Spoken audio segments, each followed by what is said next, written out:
I was lucky enough to be raised in the church, and a thoughtful and loving church at that. Growing up, I liked church. I liked Sunday school, and I loved church camp. Nevertheless, feeling a call to ministry seemed like it came out of nowhere. The call first came during a worship service at camp, when the leadership of Jesus was being described. The camp director compared the characteristics of worldly leaders with the way that Jesus led and invited us into that second kind of leadership. She talked about worldly leaders being important and having people serve them and care for them because they're so important.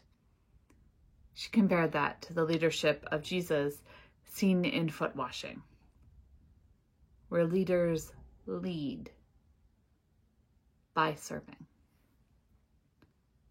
I immediately, viscerally wanted to be a part of that. The inversion of what it meant to be important, the service, the care of people, the values of what I would come to call the Jesus movement. My desire to be a part of that was strong enough to change my life plans from a desire at that point to be an environmental scientist to a desire to be an ordained minister. Whenever I read the story of the call of the disciples, I can't help but wonder, what is it that they saw? What was it about Jesus that was so compelling that they changed not only their life plans like I did, but their lives? Why did they go? I bring a lot of skepticism to biblical texts, but I do think that a lot of people left their lives behind to follow Jesus. And so this story contains some big T truths, whether or not it happened exactly this way. So what was it about Jesus that made him and his message so attractive? Why would people walk away from the lives they knew to follow him? What was it about him that made it so that he was so popular that he was a threat to the entirety of the Roman Empire? I think there are a few pieces that may come into play. One is the option that people's lives were really awful, so any alternative was better than the status quo. And while I do think this may come into play a little bit, most people are hesitant to leave what they know. So this is definitely not sufficient. Reverend Robert Bell has a video series called Pneuma. And in one of them, he points out that in the time of Jesus, all Jewish boys got some education. And then the brightest and best got to have some more. Thus, there was a continued process of education and weeding until the point when teachers, that's rabbi, would pick a few students to teach while the rest still settled into other lives. Thus, the very best Jewish scholars get to spend their lives working on the questions of faith, biblical interpretation, and things of God, and the rest didn't. Rob Bell suggests that when Jesus called the fishermen and invited them to follow him, so a rabbi, a teacher, one of the top, he was inverting the system and inviting those who had been weeded out first into the best sort of education. That is, perhaps the disciples followed Jesus because Jesus called and no one else had.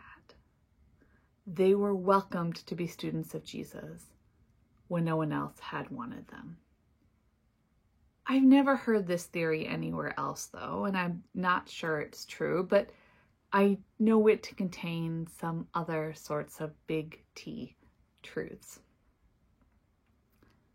But even so, Even if life was hard, and even if Jesus was the first one to invite them into a life of spiritual goodness, I think there had to be something about Jesus himself that was simply attractive enough to follow. Based on how Jesus' stories are told, it seems most likely that what was amazing and attractive about Jesus was his connection to God.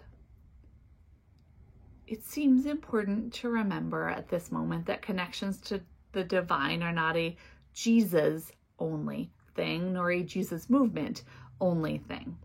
Today's psalm, which comes from Christianity's Jewish roots, speaks profoundly about connection to the divine. The psalmist says, "For God alone, my soul waits in silence. My hope is from God." And then the psalmist goes on to name all these ways that God is the source of dependable goodness who allows lives to be lived well.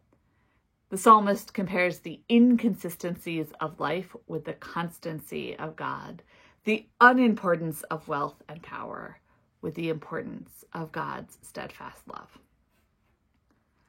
That sort of mystical connection to God, and trust and wisdom, seems very much like what the disciples may have seen in Jesus. Embodied love and grace are profoundly attractive. If I'm totally honest, I prefer the sort of so-called evangelism that is being kind, loving, and happy so that other people want to know what helps you be like that in the world. I wonder if the choice of the disciples to follow Jesus had some of each of these components that we've talked about, as well as one more. I wonder if those who follow Jesus had always been looking for something. That is, that they had always been nudged by God towards more, and when Jesus came, they had an aha moment and recognized that this is what they had been waiting and looking for. That way of God working in lives fits with what I've lived and what I've seen in other people's lives. I wonder if it fits in yours. Have you felt God nudging you along the way? Has God been pushing and prodding you towards something? Have you found it? Are you still looking? I think that God is always calling us, nudging us, prodding us, guiding us. Calls aren't some one-time event that can be answered and then disregarded. Check, I'm done. Rather, calls are continual guidance on the next steps of our lives. Sometimes God's calls can be small, urges to be good or kind or quiet. Sometimes they're huge. Reminders to build the kingdom, to take on the issues of injustice and change the world. And I think there are particular asks for particular people at particular times. Jobs or volunteer positions to take or not take. Relationships to build or let go of. In what ways are you being called right now? Is it just to offer care and love in the world? A call that might be met with one of the Lenten projects coming up? Is it something bigger or different? Are you listening? Will you be ready to respond? I suspect many factors were involved in the ways that people decided to follow Jesus. They were disenchanted with their lives. They were yearning for something more. Finally, someone had invited them. They could see God's hand in the life of Jesus, and God had long been at work preparing them for that moment. I also suspect many of these factors are alive and well among us. May we be ready to answer when God calls. Amen.